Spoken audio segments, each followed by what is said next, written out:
Fadó in éireann raibh teach den nua is, bhí conaí an ar an bhíon fionn is amhac sin.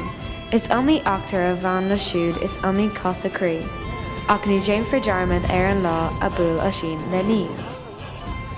Bhí sin lábra graine ag siúil le cos na habhain. Measc bláthna buí is lucra taobh seoí dá an hail. Spéir bran gléigeal álann a dá crí an léig sin fan, thug cur dó go tír na nó go siar conaí ann.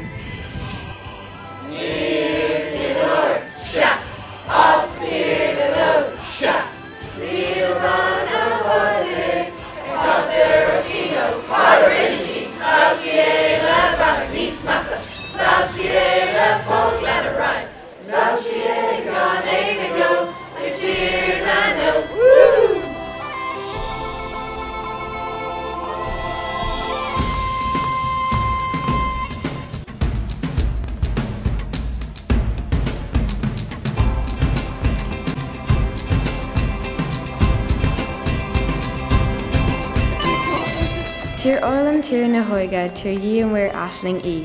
300 bliain cá sin an in grá go mór le níomh, ach fan ar fág é cuithe is nach feicfí sé a clí, don tharás go héireann nach feicfí sé í a rís.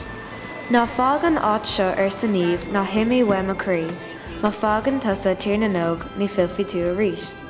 Ach dil sin ar éireann mar bhí fíbhars ina crí, is fuair sé bás os cur an naomh bin deir lena riil.